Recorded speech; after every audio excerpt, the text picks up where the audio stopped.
வணக்கம் நண்பர்களே. சிவா அயலி சீரியல் செம பரபரப்பாக போயிட்டு இருக்குன்னே சொல்லலாங்க. பரபரப்பான கட்டத்தில் நம்ம அயலியும் வர்மாவும் நேருக்கு நேர் சந்திக்கக்கூடிய சந்தர்ப்பம் அமைஞ்சிட்டு சந்திக்கிறாங்க. ஒரு கட்டத்தில் வர்மாவின் நெட்டி பொட்டியில் துப்பாக்கியை வச்சு நம்ம அயலி காட்டிடுறாங்க. வர்மாவின் கதைக்கு ஒரு எண்டு கார்டு போடுறாங்க. அதை பற்றி தாங்க இந்த வீடியோக்குள்ளே பார்க்க போகிறோம். அதுக்கு முன்னாடி சேனலுக்கு லைக் அண்ட் சப்ஸ்கிரைப் பண்ணுங்கள் ஃப்ரெண்ட்ஸ். பக்கத்தில் இருக்க பெல் ஐக்கானையும் கிளிக் பண்ணுங்கள். அப்போ தான் நான் போட்டுற ஒவ்வொரு வீடியோவும் நோட்டிஃபிகேஷனாக உங்களுக்கு கிடைக்கும். வாங்க ஃப்ரெண்ட்ஸ், வீடியோக்குள்ளே போகலாம். ஃபஸ்ட்டு எடுத்த உடனே சும்மா அதிரடியான பரபரப்பு கட்டம்னா நம்ம வர்மா எதிர்பார்த்தது நடந்துடுச்சு. இத்தனை நாளாக நான் இந்த ஏடியை பார்க்கணும்னு இருந்தேன். அந்த ஏடி இன்னைக்கு தன்னந்தனியாக என்னை சந்திக்கிறா அப்படின்னு அந்த இடத்துல வர்மா நான் இங்கேருந்து தப்பிச்சு போகிறத இந்த ஏடி பார்க்கணும் அப்படின்னு நினைக்கிறாங்க. நம்ம அயலியும் வர்மா முன்னாடி வந்தாச்சு. அப்போதான் நீ தான் ஏடியா, உன்னை பார்க்கணும், என்னையே எதிர்க்க துணிஞ்சு நீ யாருன்னு தெரியணும் அப்படின்னு இத்தனை நாள் காத்துட்டு இருந்தேன். அந்த நேரம் இன்னைக்கு கை கூடிச்சு அப்படின்னு அந்த இடத்துல சொல்லிட்டு, நீ உன் முகத்தில் இருக்க மாஸ்கை நீ இறக்கு, உன்னை பார்க்கணும்டி. நான் இங்கேருந்து தப்பிச்சு அந்த போட்டில் போகிறத நீ கண்ணால் பார்க்கணும். உன் முக ரியாக்ஷன் எப்படி இருக்குன்னு நான் தெரிஞ்சுக்கணும். அதுக்காக தான் அப்படின்னு அந்த இடத்துல நம்ம அயலிக்க முகத்தில் இருக்க மாஸ்கை கொஞ்சம் கொஞ்சமாக ரிமூவ் பண்ண வச்சுறாங்க வர்மா அப்படின்னே சொல்லலாம்.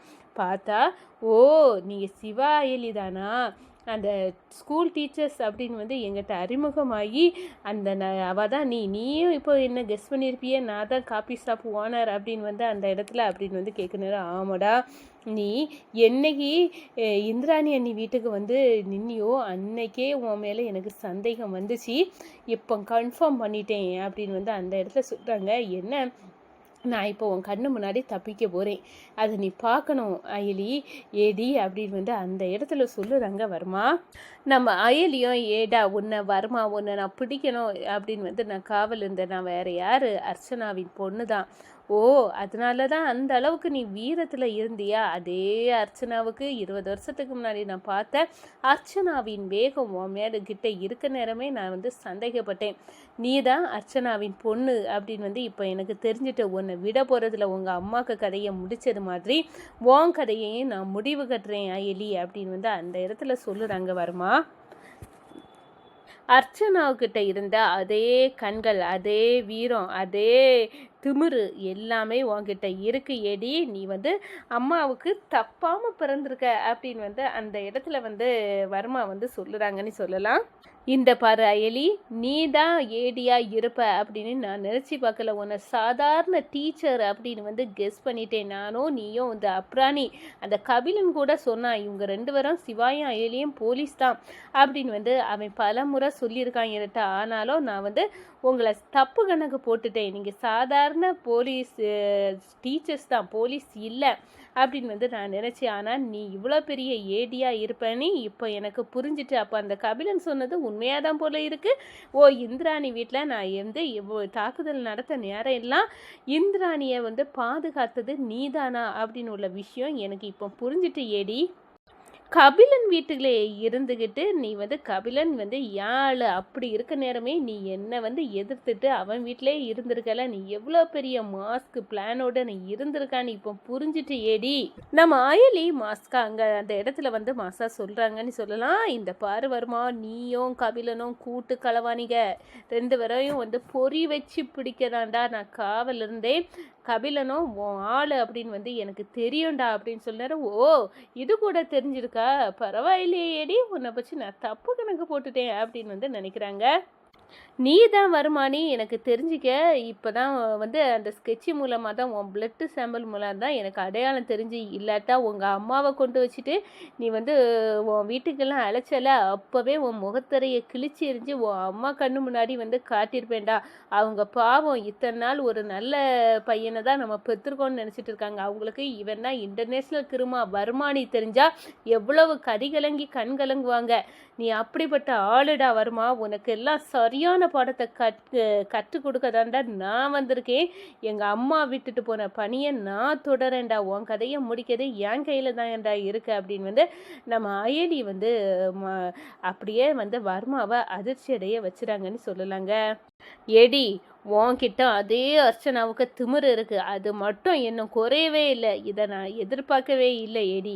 நீ எவ்வளோ பெரிய காரியத்தெல்லாம் நான் பண்ணினப்போ கூட நான் வந்து எனக்கு வந்து நான் தான் பெரிய ஆள் அப்படின்னு வந்து நினச்சிட்டு இருந்தேன். ஆனால் என்னை விட நீ இந்த சின்ன வயசுலேயே, அதுவும் ஒரு பொம்பளையாக இருந்து நீ வந்து என்ன எதிர்க்க அளவுக்கு வந்துட்டியா, உன்னை விட மாட்டேன் அப்படின்னு வந்து அந்த இடத்துல வந்து கோவத்தின் உச்சியில் நம்ம வர்மா வந்து அயலிட்ட வந்து கத்துறாங்க அப்படின்னே வந்து சொல்லலாங்க. அயலி வந்து வர்மாவை பார்த்து ஒரு கொஸ்டினை கேட்குறாங்க. ஏன்டா உனக்கு வந்து இவ்வளோ அறிவு இருக்குல்ல, நீ வந்து எவ்வளோ நல்ல விதமாக நாட்டுக்கு பயன்படுத்திருக்கலாம், அதை விட்டுக்கிட்டு போயும் சின்ன பிள்ளைங்களை கடத்தி போதைப் பொருட்களை வச்சு எரிகப்பட்ட வந்து நாட்டுக்கு ஆகாத வேலையை பார்த்ததுனால தானே இப்போ என் கையால் உனக்கு சாவு வந்து பார்க்க வேண்டிய நிலைமை வருதுடா அப்படின்னு வந்து அந்த இடத்துல வர்மாட்ட கேட்க நேரம், குட் கொஸ்டின், இதை யாருமே இது வரைக்கும் என்கிட்ட கேட்கறதில்ல, நான் ஏன் இப்படி ஆனேனி, ஆனால் நீ கேட்டுட்ட எலி. நான் ஏன் நீங்கள் வந்து ஆனதை தெரிஞ்சால் அது பெரிய கதை, அது இருக்கட்டும். இப்போ இங்கே இருந்து நீ உயிரோடி போறியா, நான் உயிரோடி போகிறேன்னான்னு பார்க்கலாம். அதுக்குள்ள நேரம் நெருங்கிடுச்சு. வர்மாவா இந்த ஏடியா, அதுதான் இப்போ மேட்ரு அப்படின்னு வந்து அந்த இடத்துல வந்து நம்ம வர்மா வந்து சொல்கிறாங்க. டேய் வர்மா, உன்னை ஈஸியாக கொல்ல மாட்டேன்டா. உன்னை வந்து எங்கள் அம்மா அர்ச்சனா கண்ணு முன்னாடி கொண்டு போனோம். ஓ, அர்ச்சனா இன்னும் உயிரோடியா இருக்காளா? அவள் என் கண்ணு முன்னாடி இறந்து கிடந்தா. அப்படி இருக்க நேரம் நான் பார்த்தது பொய்யா, என் கண்ணு பார்த்தது பொய்யா. உங்கள் அம்மா உயிரோடி தான் இருக்காங்களா? ஆமாடா, உன்னை கொல்லாமல் அவங்க எப்படிடா சாவாங்க? உன் கதையை முடிச்ச சந்தோஷத்தில் தான் எங்கள் அம்மா வந்து சாவாங்க. அதுக்காக தான் அவங்க காத்துட்டு இருக்காங்க. உன் கதையை எங்கள் அம்மா கண்ணு முன்னாடி நான் முடிக்கணும்டா அப்படின்னு வந்து அந்த இடத்துல நம்ம அயலி சொல்ல நேரம், ஓ, 20 வருஷத்துக்கு முன்ன அர்ச்சனாவின் பகையை தீக்க அவ பொண்ணாட்டு நீ வந்திருக்க. இப்போ எனக்கு நல்லாவே புரிஞ்சுது அயலி, உன்னோட பேக்ரவுண்ட், அந்த வேகம், அந்த ரத்தம், அதுதான் வந்து உனக்குள்ள வந்து என்னை தாக்கணும் அப்படின்னு வந்து துடிச்சிருக்கு இல்லை, இப்போ புரிஞ்சுட்டு அப்படின்னு வந்து சொன்னாரோ. டேய், நீ இங்கேருந்து எப்படி போட்டு ஏறி தப்பி போகிறான்னு பார்க்கலாண்டா, உன்னை போக விட மாட்டோம். ஏன் உன் போட்டை கொண்டு போகணையும் கூட நாங்கள் வந்து பண்ணியாச்சு. அவன் வந்து இனி ஓட்ட வர முடியாது அப்படின்னு வந்து அந்த இடத்துல வந்து நேவி ஆஃபீஸர் அவனை கைது பண்ணியாச்சுடா. முட்டாள்தனமாக நீ வந்து ரவி வருவா, அவனை காப்பாற்றுவான், அப்படி இப்படி நீ வந்து ஸ்கெட்சி போட்டு ஒன்றை நீனே ஏமாற்றிக்கிடாத. இப்போ உன் கண்ட்ரோல் என் கையில் வருமா அப்படின்னு வந்து சொல்ல நேரம் நம்ம சுற்றி வளைக்கிறாங்க. நம்ம சிவாவோட அவங்க குரூப்போடு வந்து வளைக்கிறாங்க. நம்ம வர்மாவை வந்து நீ உன்னை இப்போவே பிடிச்சி கொண்டு போனோம். உன்கிட்ட இருந்து நிறைய ரகசியம், நீ என்னென்ன செய்த எல்லாமே வந்து தெரியணும். உன் பின்னணியில் இருக்க அரசியல் வட்டாரத்தையும் தெரிஞ்சுக்கண்டா. அதுக்காக தான் இந்த வேலையை பண்ணுறோம் அப்படின்னு வந்து அந்த இடத்துல நம்ம வர்மாவை கையும் களவுமா அரெஸ்ட் பண்ணுறாங்க. உன் கதையும் முடிக்கிறது எனக்கு ஈஸி தான் வர்மா, இப்போவே முடிக்கலாம். ஆனால் எங்கள் அம்மா உன் சாவை பார்க்கணும் பார்த்தியா, அதுக்காக தான் நான் உன்னை கூட்டிகிட்டு போகிறேன் அப்படின்னு வந்து அந்த இடத்துல வர்மாவின் கரைக்கு ஒரு எண்டு கார்டு போட்டுட்டாங்க.